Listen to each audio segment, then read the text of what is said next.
Welcome everybody to the July 1st waivers report. So lots of fun stuff going on.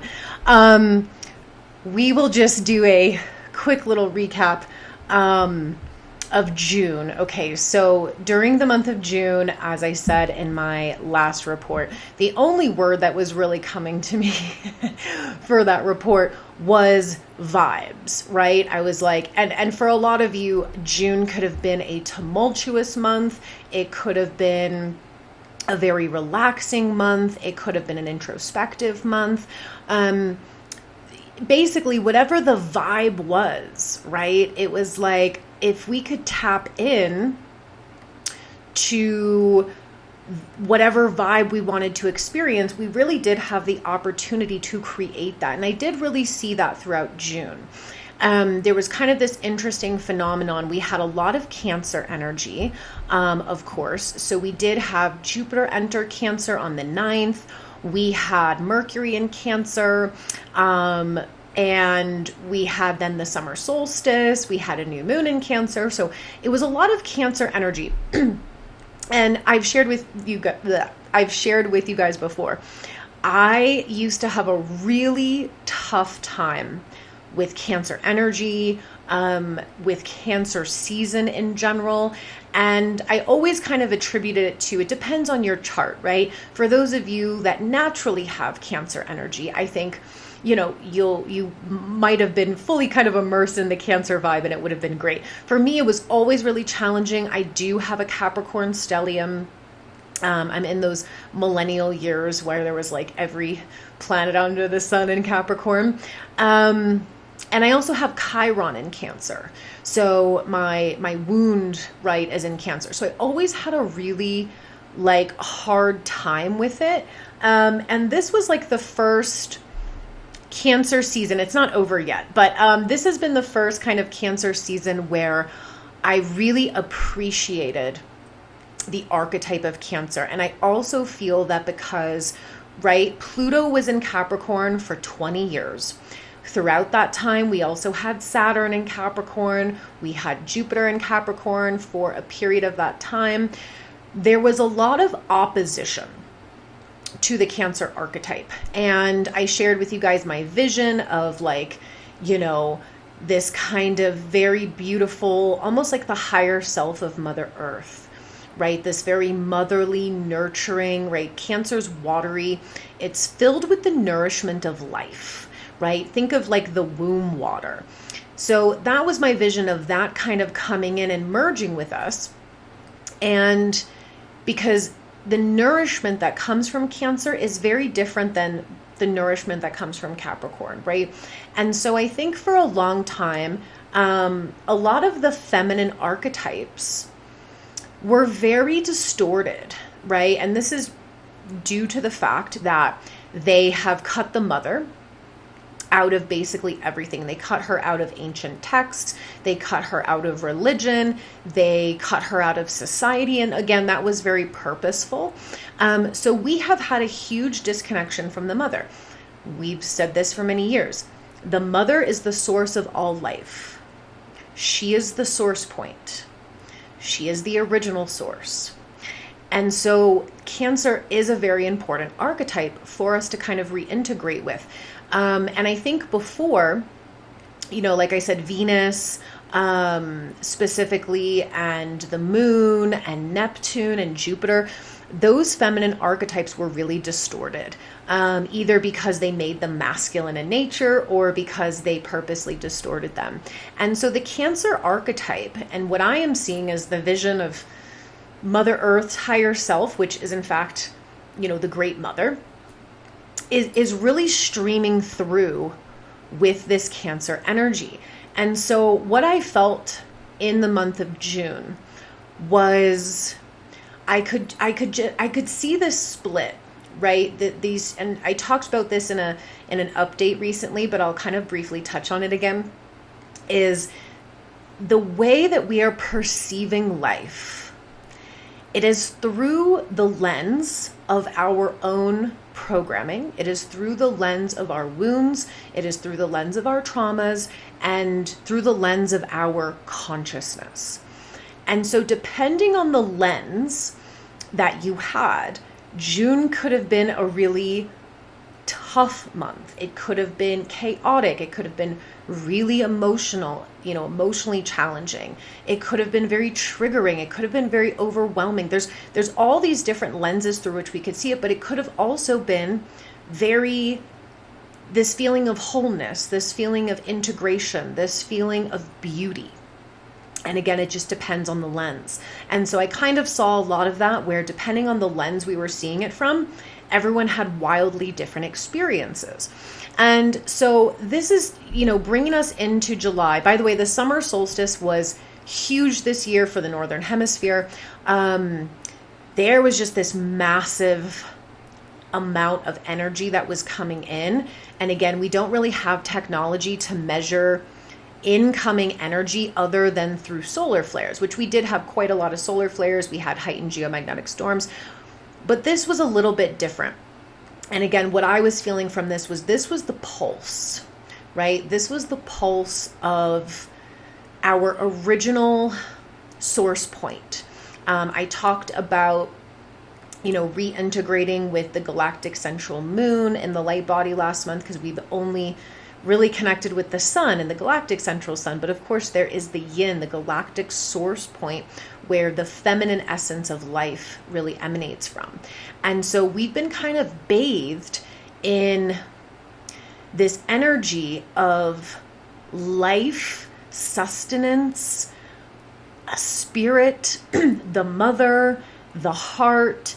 And so since the solstice, it's triggered a ton of darkness to surface.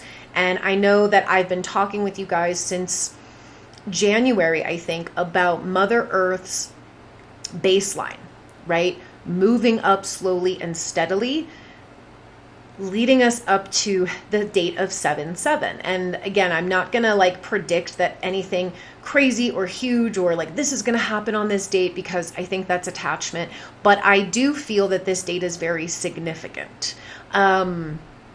It has come through for me for a year now of this date being super significant. It is the day that Uranus enters Gemini, which we will get to.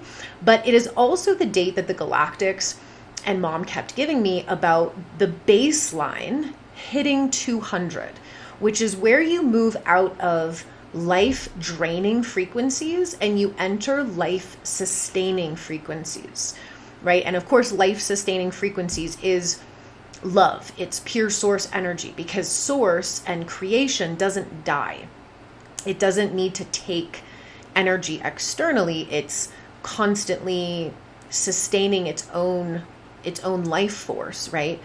And so through the month of June, we were moving through, let me just re-heart on the frequencies here. So we started off the month of June at about 185 on the scale of vibration. And this was bringing up the energy of denial. Okay, this was triggering us, and we see this worldwide, and we also see this within ourselves. Wherever we were in denial of things, it was immediately brought into our face, right? Where we had to face the fact that this is actually happening. This is in my experience. This needs to be transformed. So there was no more kind of denial and suppression. And then we moved into 190, and that was arrogance. And so, arrogance being a very pervasive frequency, where it's basically we think we know better. We have an inability to kind of feel and sense the bigger picture. We have a lack of empathy, those kind of things. And now at the very last week of June and moving into July 1st, we are reaching 195. And this is the energy of attachment.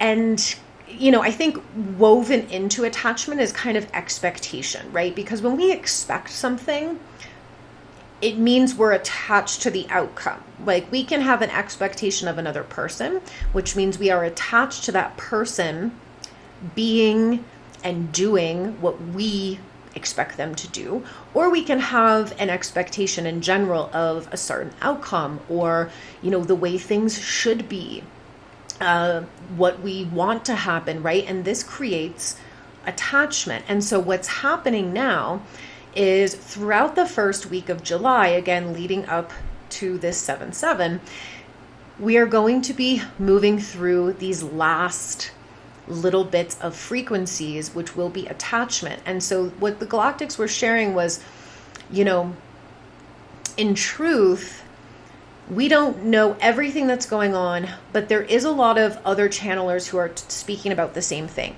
And they're talking about how most of, actually 2 weeks ago, there was multiple channelers who brought through intel about the fact that a lot of the remaining old controllers, dark entities, blah, blah, blah, had surrendered and have left the planet because they're very aware of what's coming. And so, and then, more and more just confirms are happening that really there's no more, the theys don't exist. The they.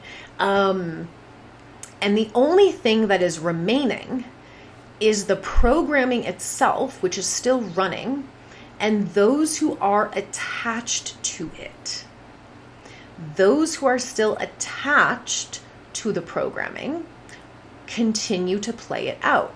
And that is what is remaining. So we can definitely anticipate that throughout the first week of July here, we are going to be called into a deep sense of non-attachment. And non-attachment simply means, in my kind of interpretation of it, is that we're simply letting love handle the details, right? We can align ourselves to certain things. We can, have a strong urge and a knowing that we're meant to move in a certain direction. We can be called, right, to step into a certain role, to create certain things. But when we're in non-attachment, it simply means that however it unfolds is how it's meant to unfold. That is the highest timeline, however it unfolds. So we kind of give up this sense of control and the expectation and attachment of how we think things should be. Because remember, no matter how much ego death work we do, those little remnants still come in, right? Where, these attachments come very subconsciously. So we are definitely pushed into non-attachment this first week of July. And then we will hit that 200 on the 7/7. And so the first thing that I wanted to talk about was, again, a brief recap of a little update that I did a few days ago, which was rehearting on the Atlantis and Lemurian timeline. So, a lot throughout the ascension process, we are brought back to certain timelines to clear them, to resolve them. And when we say clearing them or resolving them, we mean that we are repeating the same pattern, the same experience, just in a different font, and we're making a different choice. That clears the timeline because past and future don't exist. It's all happening simultaneously. So what's happening now in the world is actually a huge combination of many different timelines of the past 26,000 years.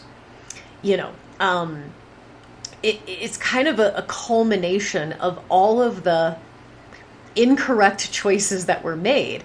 And so as a collective, we're getting the opportunity to make different choices. And this is really taking us back to the specific choice point in the specific timeline of Atlantis and Lemuria, because that was where the split of consciousness or the fall of consciousness happened for this particular planet. So everyone who incarnates here, we have the memory of this. We have it in our DNA, the encodements of this original fall, right? Because the rest of creation has now, healed the splits and the fractures that had occurred within creation. And the remaining bit is here. So this is the original fall point, and this is where we're getting the chance to make a different choice. And, I gave examples of basically what happened in Atlantis and also what happened in Lemuria. And the gist of it is just that Atlantis externalized source. They didn't get it. They externalized spirituality, they externalized source, they externalized the ascension process, really. And this is what created a lot of distortion.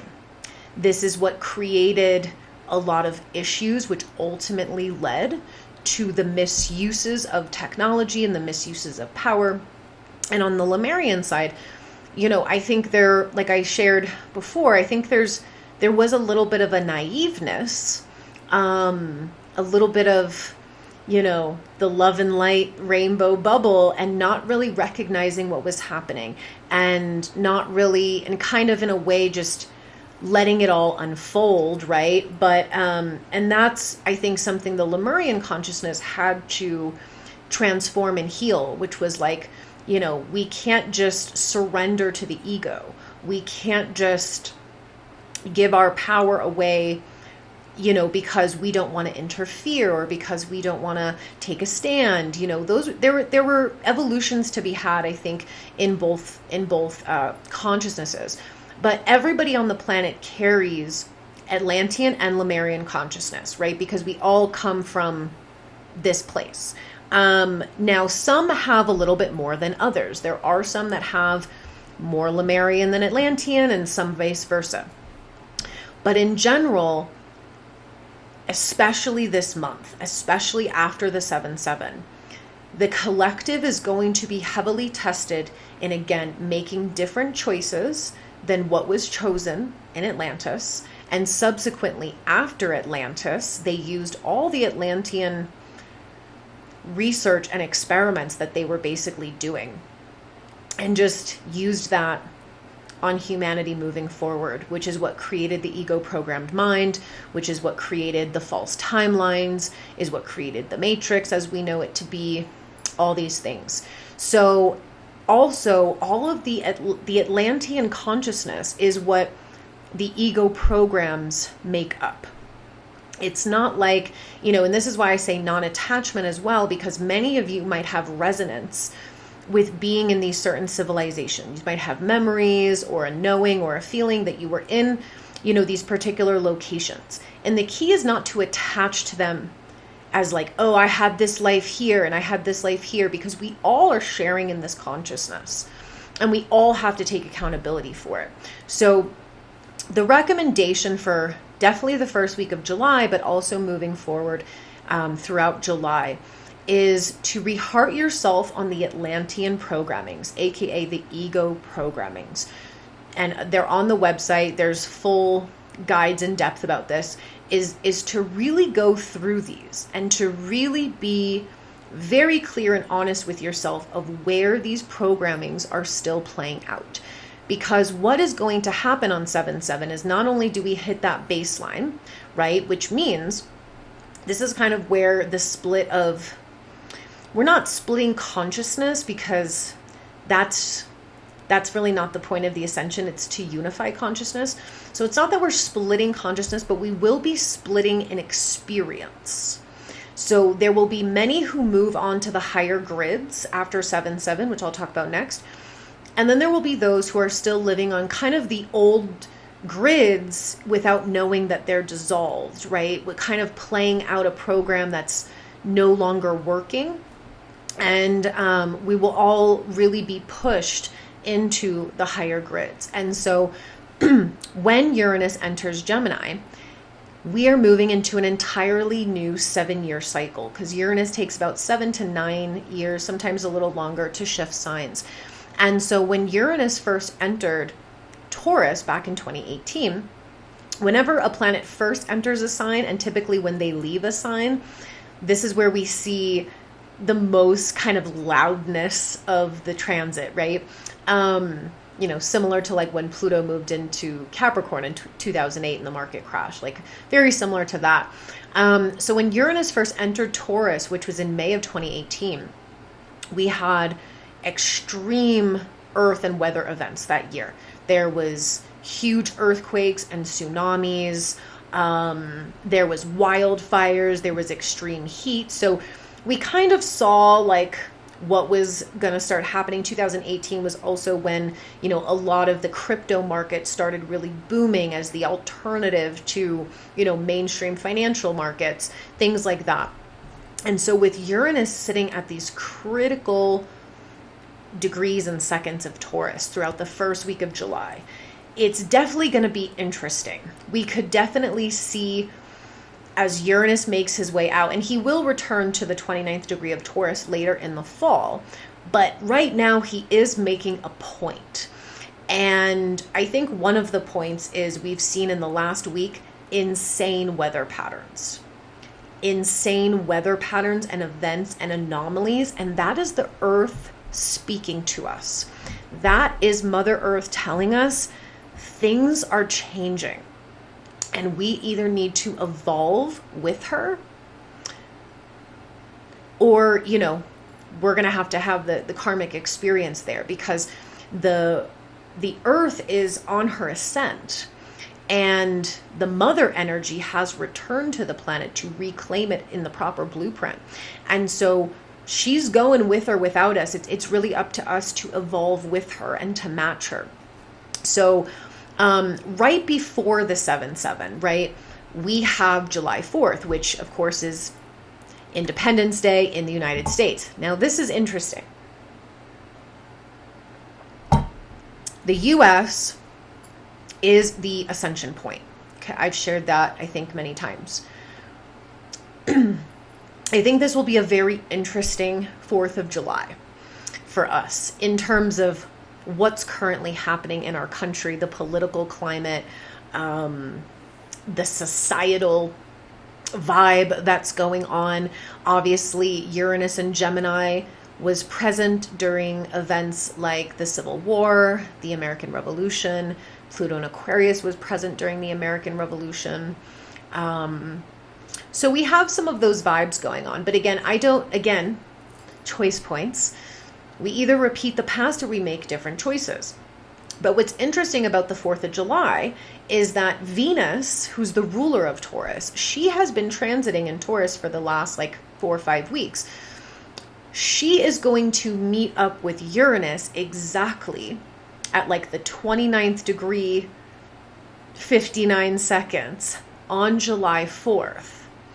And so what this tells me is, one thing is, there could be sudden manifestations of blessings, abundance, true abundance. That could be the sudden kind of crack in what we know as the lower financial system. But I'm also looking at weather events and weather anomalies. Something could happen with that too. But I just see this as a moment of we celebrate independence and freedom on July 4th. And of course, in the higher perspective, we always use this date as not to, participate in some sort of Hallmark holiday, but to actually anchor in sovereignty, what sovereignty really means, being the God self, freedom, which means we are free from the ego. We are free from being controlled and enslaved. And the fact that these two are meeting up at the 29th degree of Taurus just feels to me also like this is a fabulous day for manifestation. But the key here is that you can only manifest from what you are embodying. It can't be like a wishful manifestation. It's the manifestation of embodiment. And so again, the fact that this is in Taurus, which is Mother Earth, is Mother Earth coming finally into her full embodiment. It's a great day. I definitely feel to push the intention of the manifestation of true abundance and prosperity. Just a very interesting day there. And then a few hours after that, Venus will shift into Gemini, paving the way for Uranus to follow a few days later. Neptune will also go retrograde on July 4th in Aries. So also an interesting energy there, Neptune being the dropping of the veil. She's going retrograde in Aries. Are we suddenly going to see something behind the veil? Are we suddenly going to have some sort of epiphany around our personal power, around the power of our consciousness? Just a really, really wild, kind of interesting day there. Okay, then we get to 7/7 when Uranus enters Gemini. Again, don't know if something like big is going to happen on that day, but what we will be doing is we're going to be hosting our quantum light body seminar on the 7/7 because I've been anticipating this date for so long, and it felt like the perfect moment to do it. Now, as a recap, we've been activating the light bodies, integrating the light bodies, and stabilizing the light bodies since last June. So about exactly a year of this work. And then the last couple of months, we shifted into activating the new operating system, which we can view as just the next operating system that is beyond the ego-programmed mind, right? Because that's the old operating system. So we're now kind of stepping into what they call the quantum operating system, which is like higher thought. It is the present moment of now, which sounds like, it's like this phrase that we're like, well, what does it mean? And it really means when you're just not in the mind. Again, you're out of all of those programmings and you are living in the magic of the present moment of now, where all things exist, where all things are possible. It's truly this higher level of operating that we've been activating and integrating, and it's going to come online that day. So the message that I got was the activation of the higher grids, all of the higher grids that exist will be turned on that day. The new operating system will be fully turned on that day. And so we are going to do the light body that day. We are going to talk about the exiting of Atlantean consciousness and really moving into, we can call it Lemurian consciousness, but I really have just been getting to, also that Lemurian consciousness also had to go through an upgrade. So we're just going to call it the New Earth consciousness, right? We're going to talk about that in the light body seminar, but most importantly, we're going to be doing a massive grid activation. For those of you that might remember this, back in 2023, I think we did it for like a couple of months.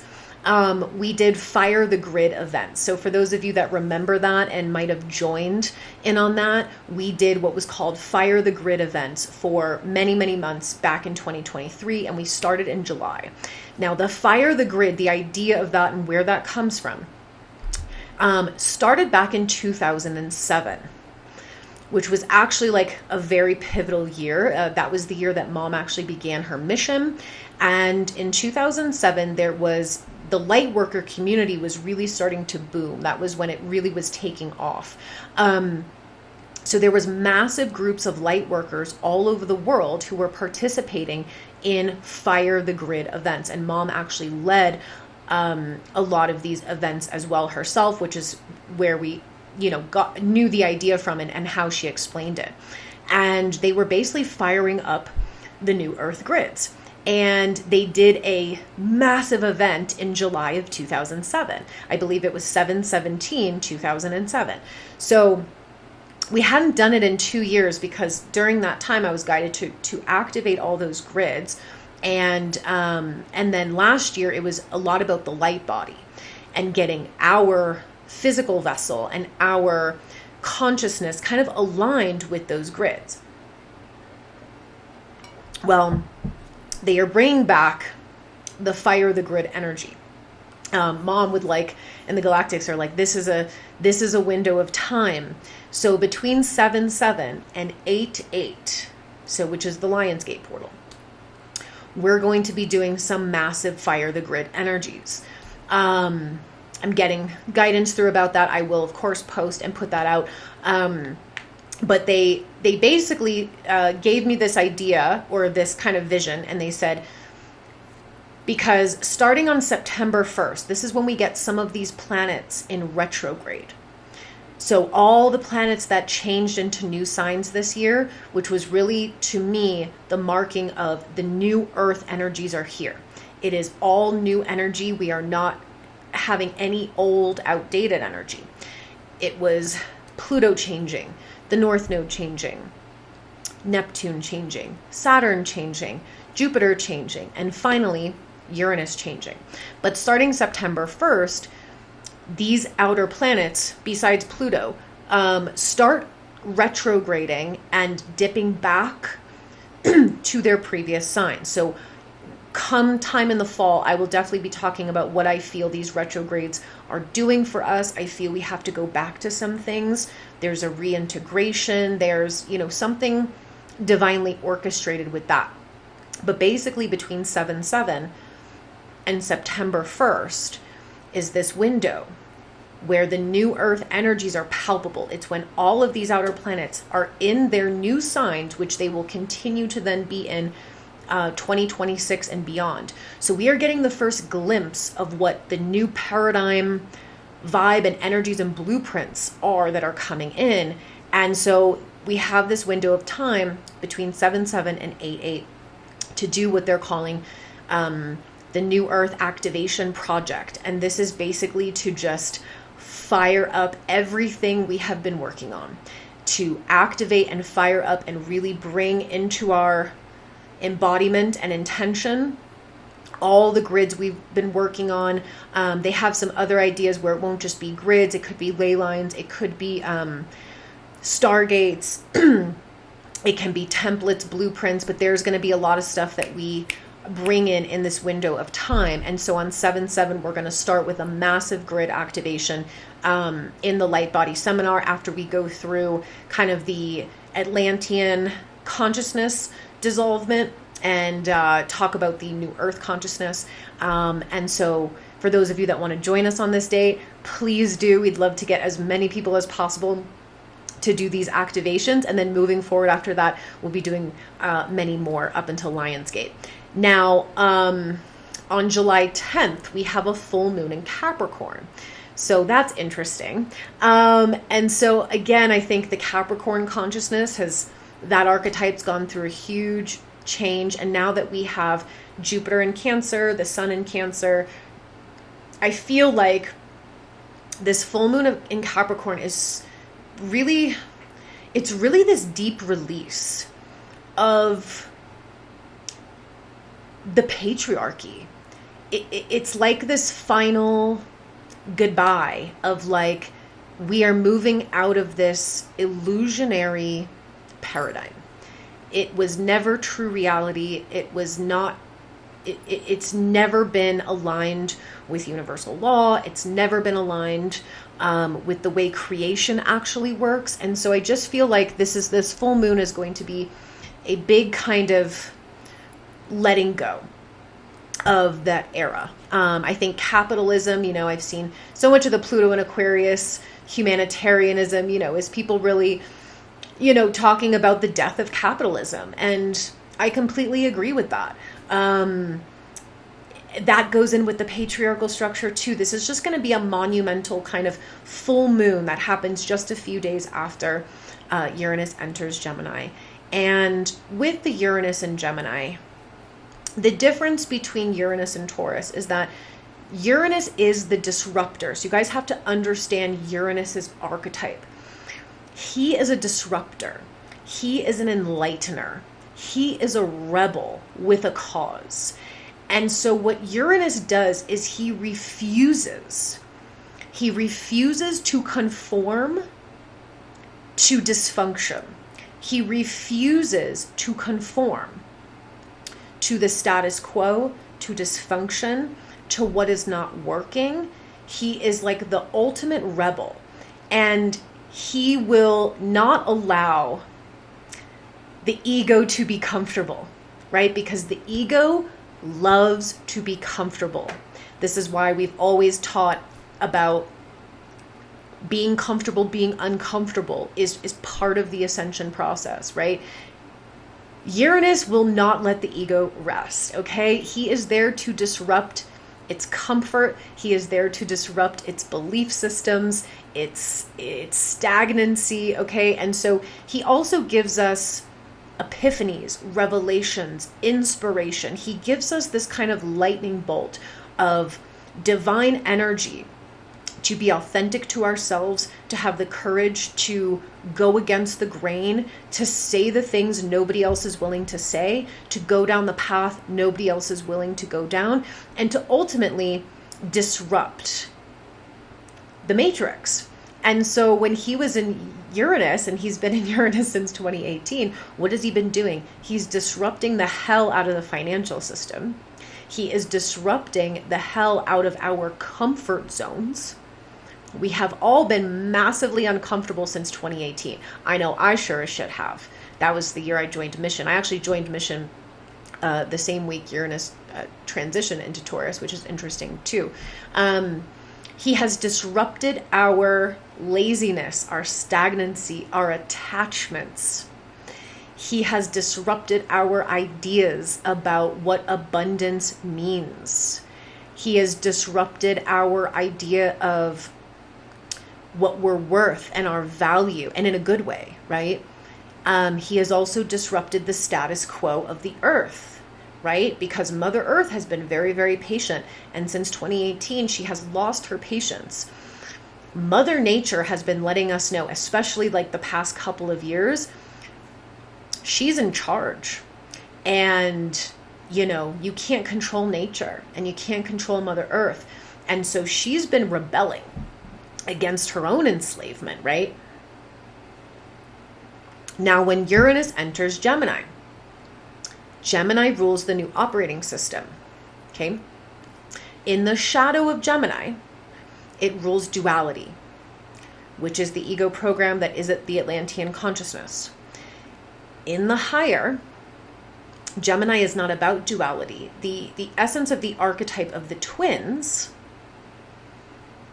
we move out of duality where things are right and wrong, good and bad, black and white, and we move into the paradoxical state. The highest form of consciousness is when you can ultimately accept that two things can be true at one time, as long as they don't cancel each other out, right? That's kind of the caveat there, is as long as two truths do not cancel one another out, right? Then they can both be true at once. When we can get to the point, and this is what Richard Rudd teaches in the Gene Keys, which is why, you know, we love talking about the Gene Keys, because Richard Rudd really gets it, where he says all of the Siddhic states of the Gene Keys are paradoxes, which is why they're the ultimate kind of state of enlightenment. They're very high dimensional, because to be able to sit with a paradox and actually be able to understand it, like through feeling and knowing, and you without trying to figure it out, because if you try to figure out a paradox, you will go insane. But a paradox can be understood in the heart.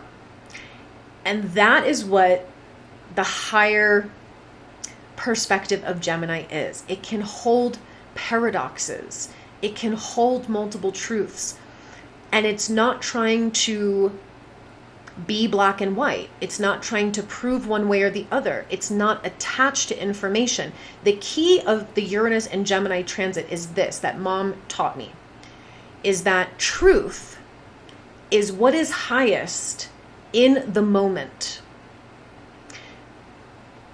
Truth is what is highest in the moment. Creation is always changing. Creation is never stagnant. Creation moves light years faster than we do. So the present moment of now means you have to be able to pivot. You have to be able to accept new truths. You have to be able to accept new information without going into cognitive dissonance. You have to be able to hold two truths at once. The paradoxical state of creation. You have to be non-attached. You have to be fully in the present moment of now. This is what Uranus and Gemini is going to do. It is going to rebel and disrupt the ego-programmed mind, which in many ways is one representation of the lower states of Gemini. It is being in the mind. It is being addicted to information. It is being addicted to being right. It is being addicted to putting things in boxes, right, wrong, left, right, good, bad. This is the way things are. I think there's also projection, right? Like projecting onto others, like seeing things through the lens of your own mind. And Uranus is going to disrupt this. So this is why we're going to focus heavily this month on really being in the present moment of now. In the Light Body Seminar as well, I'm going to be talking about Gene Key 20, which is the gene key that Uranus will move into as soon as he shifts into Gemini. I have this gene key. If anybody else has it as well, this will be important for you too, but this is something we'll also cover in that seminar. The acidic state there is presence. Being in the present moment of now. This will be the key. What I will say is the reason this is so important is because, again, I want to hold a positive intent for all of these transits, but the reality is Uranus and Gemini can bring chaos. It can bring mania, psychosis. It can bring mental breakdowns. It can bring lots of conflicts and arguments and people spinning out because they're in the mind. This is what Mom referred to as spontaneous combustion. There can be a flood of shocking or disrupting information, because Gemini rules information and media, that could come out that completely just, people can't process it. They can't digest it. So there will be chaos, but every great change is preceded by chaos. So we have to just let it unfold. But for those of you who are actively moving onto these new Earth grids, our job is to be the center and to be the calm within the chaos and to stay completely in the present moment of now. So that's what we're going to be working. I'll get much deeper into the Uranus and Gemini this month in our seminars. So now we jump to July 13th, and we have Saturn going retrograde. So Neptune starts her retrograde on July 4th, and we now have Saturn going retrograde in Aries as well. This is a heavy retrograde month. During heavy retrograde months, there is a change in the energy. I feel that during retrograde months, a lot of our focus becomes more personal rather than external, right? Again, always have to have a balance between internal, external, yin and yang, balance to all things. So when all planets are direct, there is kind of a focus on what we're doing externally and who we're connecting with and what's going on with the collective consciousness, and we're really engaging in the world. And then a lot of times during retrogrades, we get really pulled into just focusing on self. And the work becomes a little bit more internal at that point. So we have Saturn going retrograde in Aries, July 13th. Now on July 18th, we have Mercury going retrograde in Leo. Now, all of the fire sign energy is going retrograde. Interesting. Because Neptune's in Aries and Saturn is in Aries and Mercury is in Leo. So that's quite interesting that all of the fire signs, or the planets in fire signs, are going retrograde. So universally or cosmically, I'm feeling like, well, that's maybe a time to temper the fire, right? That's maybe a time to really cultivate the inner fire, maybe really focus on, what we've got going on personally and internally. And it's telling me that this is going to be called for a little bit of a disengagement with the fire energy, likely because things are going to be a little bit stressful, a little bit heightened, a little bit chaotic. And we need to temper that. Now, when Mercury goes retrograde, though, that's the funniest part too, is that sometimes when Mercury goes retrograde, instead of quieting down, people can get louder. And I think that partly is because when Mercury goes retrograde, we start really feeling into what we are thinking, what we want to say, what we want to express. And when it's in the sign of Leo, people could be really speaking in a bold and kind of big way, maybe things that they were not able to express before. But I think with Saturn and Neptune retrograde in Aries, it's calling for us to really temper that kind of impulsivity, which I think will help. But with that Mercury retrograde, we could be really called to say what we got to say, right? And really let it out. So there could be, collectively, this could be really interesting. People really expressing themselves, people really saying what they need to say. There's also this feeling with Mercury retrograde in Leo of taking us back to self-love and confidence within ourselves and really owning who we are, which is also part of that Neptune Saturn retrograde in Aries, right? It's pulling that empowerment energy of Aries inward. So this month of July, it's so much about this new earth activation energy, and we're really I just feel we're merging with this energy and really bringing it in through our being. But it's also this month of really getting so clear on who we are and making no apologies for it, no excuses, no explanations, and no justifications. Knowing who we are at the deepest level and being that. The new earth is about being. The old earth is about doing. So I'll definitely talk more about this as we, get further down the line into, these transitions. But the new earth currency is frequency. The old currency was money or power, or something else, but usually money and power was the currency. And it was about your doing. It was about your productivity. It was about your position and your status, maybe your looks, whatever it might be. And the new earth currency is frequency. You don't need to prove your frequency, you simply embody it. You don't need to explain your frequency, it speaks for itself. We stop doing. It's not that we're all going to sit around and do nothing, but we stop focusing on the doing and the achieving externally, and we move into our being. Our being is the abundance. Our being is the value. And so we're moving into this new paradigm energy where we don't need to prove ourselves. The proof will be in the pudding. That will be very, very obvious. The proof will be in the pudding. And so a lot of the changes this month are also about really embodying ourselves, our authentic selves, worthiness, knowing who we are, inner strength, embodying the God self, not embodying Atlantean programmings, and really activating the power of our being and our frequency. So that's going to be something I feel activates with these retrogrades this month. And then, of course, we get to July 22nd and we enter Leo season.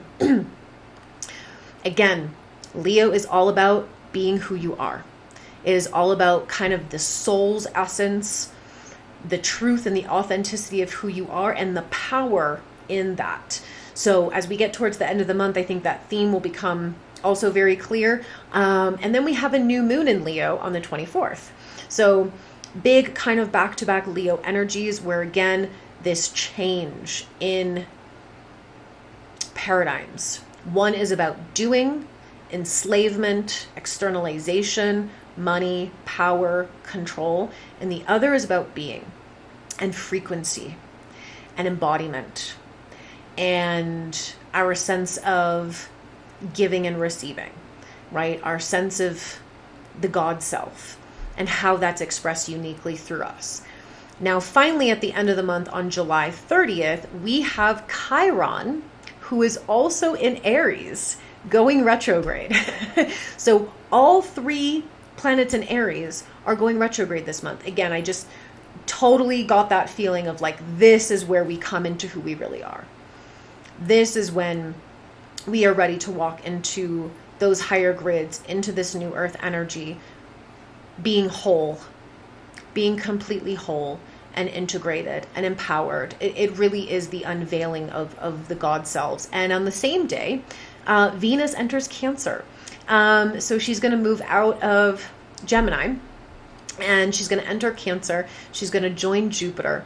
And so then we kind of head into August with a little bit more of that softness, that Cancer vibe, which is really, ironically, Cancer teaches us about nurturing and about being. And it's about the embodiment of love and how we let love flow through us.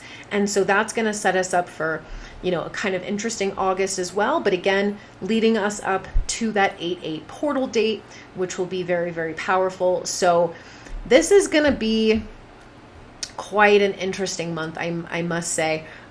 We are going to have our master class or classes this month on, I believe, the 25th and 26th of August. So right after that new moon.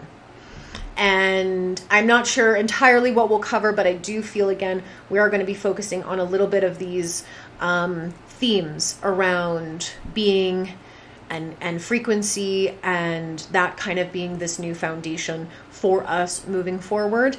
So for those of you that want to join us in that seminar as well, you can sign up for these on the website. But I hope you all have a beautiful July. It is a big month of New Earth activations. So I wish you guys the best, and I will be back soon with the next update for August. Love y'all.